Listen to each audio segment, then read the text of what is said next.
Goeienaand luisteraars, dis Ronell Lemmer hier by Eden FM.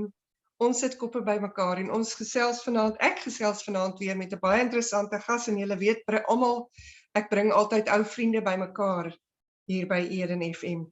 Ek gesels graag vanaand met Sancroft Damant. Ek sê sommer vir hom Sandy en ek dink almal sê sommer vir hom Sandy, dis net makliker as die moeilike Engels. Hy is Engels, maar hy praat ook soms baie mooi Afrikaans. Sandy, baie welkom hier. Ek ken jou al baie lank en ons gaan net nou verder gesels in Engels. But I'm wondering if you can just maybe introduce yourself to the listeners here at Eden FM. Hallo Ronell en baie dankie vir die geleentheid om met julle te praat. Yeah, I'm Sandy Damant. So, as you said, my name is Sancroft, but professionally people know me as Sandy over the years, and I have been involved with body stress release for the last 18 years in George itself. I have grown up in George. I went to school here to Holy Cross Convent and then to York High School, and I had a wonderful opportunity to go and do A-levels in England after that. Dan ek het Stellenbosch toe te gaan waar ek my Afrikaanse bietjie beter leer ken het. And then Cape Town, and then back to George. And now things have gone full circle. So my children are at Holy Cross and my eldest daughter is at York High School. Oh, wow.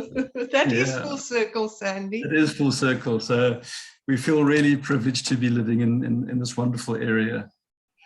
So I'm very excited to talk to you tonight because I've been going for body stress release myself since 2000. And it's been a saving grace for me. But I want to start maybe on a more personal note. I'm very interested to know, how did you get interested? Because that's not something you study at a university, eh? Absolutely, yeah. It's been an interesting career choice and one that has been very fulfilling. My story started in around about 2003 when I was 27 years old. In a fairly stressful work environment, doing something I did not particularly enjoy. I was doing software sales, whereas my background had always been dealing with people, really. I had studied menselijke bewegingskunde, so that was also a lot to do with sports and with movement and the studying of sports and the human body. So the field I ended up in was not really my fit, if I could say that. I had played rugby up until that time. I had been running and used to go and play soccer in the evenings with friends after work in Cape Town, which I did one evening, and it was cold. It was in the middle of winter and I was late, so I ran onto the soccer field and started playing without warming up. And then during the game, I kicked the ball and my back went into a severe spasm. Sure. And that was the start of my story. At the time, it was very uncomfortable, and it was one of those spasms where you could not straighten yourself up. I was bent forward like a question mark.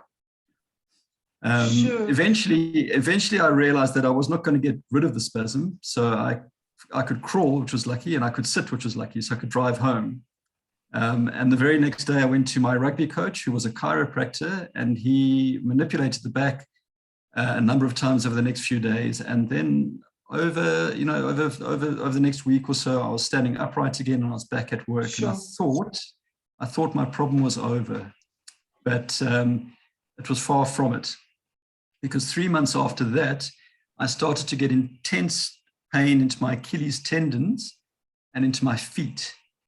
And anybody that's had pain in their feet knows that it's a big problem, because if you're not walking properly or comfortably, it knocks everything else out, including your knees, your hips, your spine, all the way up to your neck.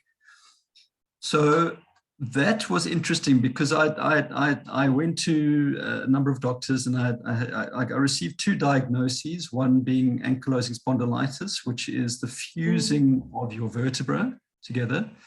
And the other one was rheumatoid arthritis in my ankles. So you can imagine I was 27 at the time. I had been, up until that point, fit and healthy and all the rest of it. And now suddenly you are almost immobile and in pain every day. and unable to walk comfortably without really strong anti-inflammatories. So those were the two options I'd sort of been given. Unfortunately, they were quite diverse. So, if one of them wasn't correct, perhaps the other one wasn't correct either.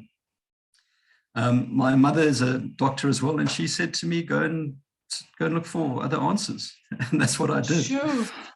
So I ended up at the door of a man called John Beck, who's a body stress release practitioner in Pinelands.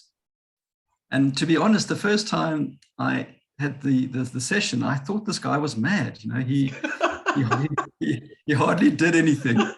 He hardly did anything. That's all. Yeah, that's exactly. often what people say. Hey, how can anything change if you hardly do anything?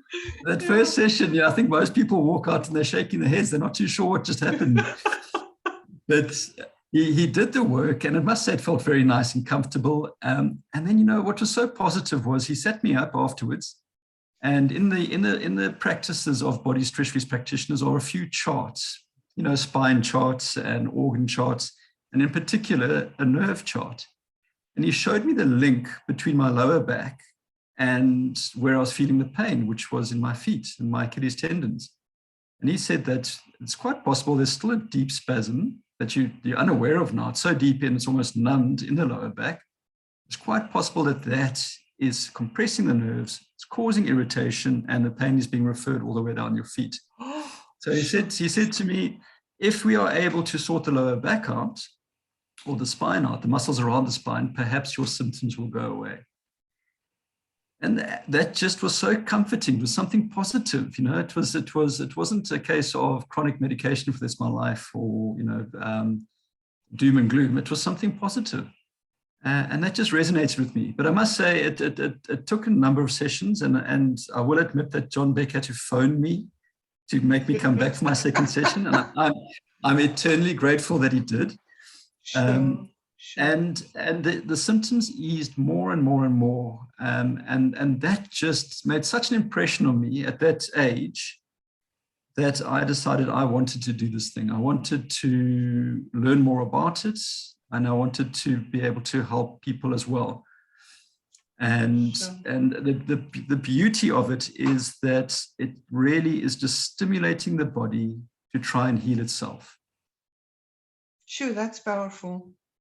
That's the most powerful thing I think that we have is that our bodies have this inbuilt ability to want to heal themselves.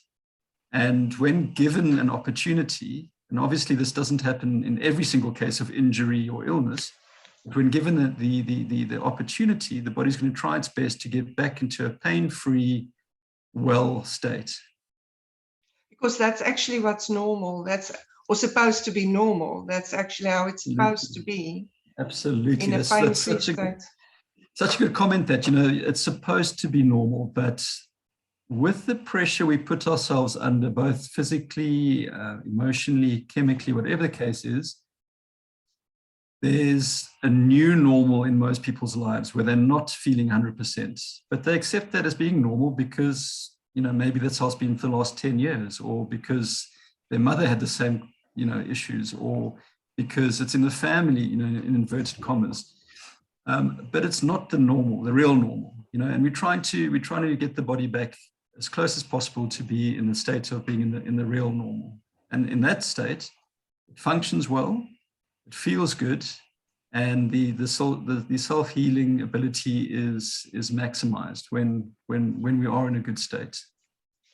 Well, it makes sense, and if you think about cells that can renew themselves, and we're learning now with psychology as well, the brain can improve. We always thought the brain is just dying the older you get, but now we learn about neuroplasticity and that the brain can improve. And you remind me of something that says, if the body changes, the mind changes. And if the mind changes, the body changes.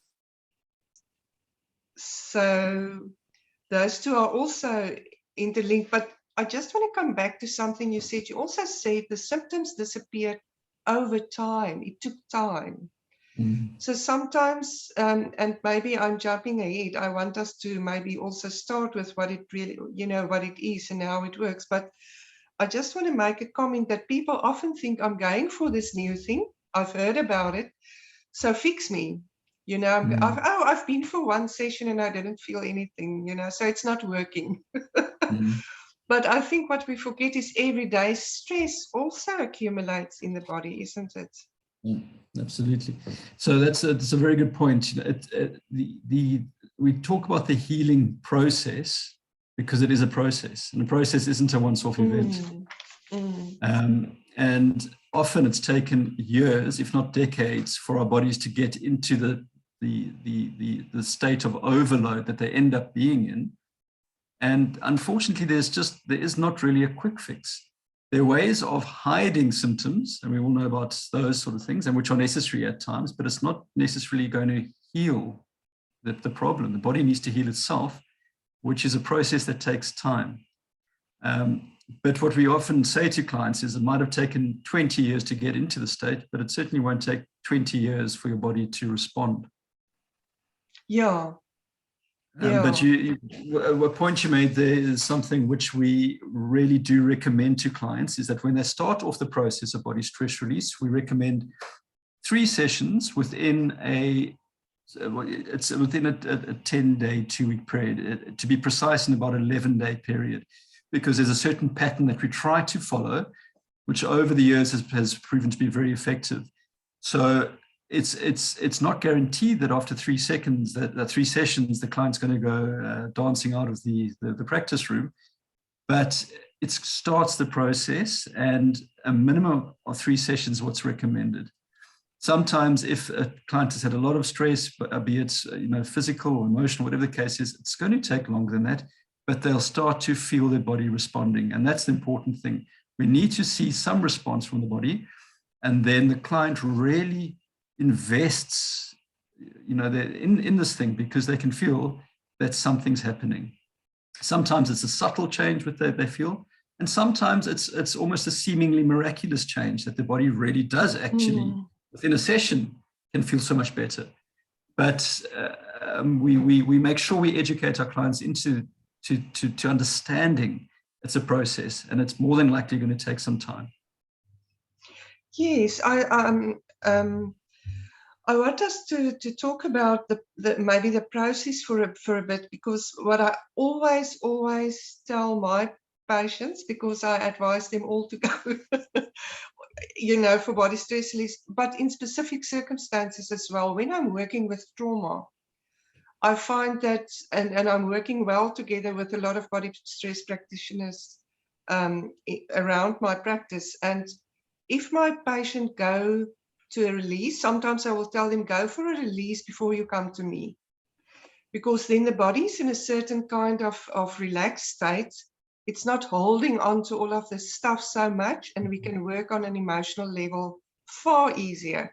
Sometimes I'll tell my patients, please go to release after you've been with me, because then they can go there and can also release the body can release what the mind has released or the emotions has released. But what I find so valuable, Sandy, is that it's not invasive at all. It's not, I always tell them, because they're vulnerable, my clients are vulnerable. So I tell them it's a non-invasive process. You don't even take your shoes off. You don't take your clothes off. It's a very gentle, respectful approach. So will you please say something about that? Because I think that's very important that people understand that. Yeah. So first of all, the body stress release, we view ourselves as being a complementary technique, in the sense that we work very well alongside other modalities.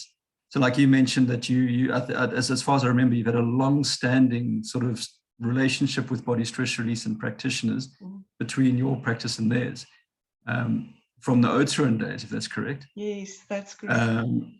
And this is a nice thing, that we don't view ourselves as being alternative, in the sense that you don't have to choose between one thing and another. These things can work very well together, and they often do. The Megacies, Gail and Ewald Megacy, were the originators of the body stress release technique. They had studied something known as straight chiropractic, in other words, just using their hands without injections or anything like that, in America in the early 1980s. and then they returned to South Africa to start their chiropractic practice, which took off very, very well. But they had also come across other ways of addressing the body when they had been in America, more gentle ways of working with the body. And this had intrigued them. They came across the work of Professor Richard van Rumpt, who was a chiropractor in America, and he did a lot of work with non-invasive approach to the body. So they came back to South Africa, and it's a bit of a long story, but their type of chiropractic, the straight chiropractic at that stage, wasn't being, the newcomers weren't being registered with the chiropractic body. And so even though they had a very full, successful practice, they found themselves on the sort of the wrong side of the regulatory body. That was one reason why they decided to start experimenting a bit more with what they had seen in America. And then what really happened is they saw what results they were getting with it, and they were so sort of taken aback by how effective it could be just to work very gently alongside the spine, stimulating the muscles to try and get back into their original tone and their original function. Because what tends to happen is that as the body gets more and more stressed and overloaded, the muscles will tighten to protect the body, specifically the spine or any joint really. So I'll go into that in more detail a bit later. But non-invasive in the sense that if the body's protecting something, it doesn't particularly want to be forced, but it doesn't mind being stimulated. So that's why it's not forceful and not invasive. Keeping the clothes on is also very comforting for the clients. And it's also very nice for the practitioner to have a layer of clothing to work through, because otherwise skin on skin causes a bit of friction, and it's difficult then to work comfortably. But if there's a layer of cloth in between, like a shirt or a jersey, whatever it is, then it's actually much easier for the practitioner as well. And clients appreciate that. That the fact that they don't have to get undressed in front of the practitioner. So it is non-invasive on a number of levels. You're quite right. Absolutely. Luisteraars, dit is so interessant. Ek het amper vergeet ons moet 'n advertensiebreek vat. En ek het vir Sandy gevra om van sy gunsteling musiek vir ons te kies. En ons gaan dan nou luister na James Brown, I Feel Good. Ons gesels net nou verder.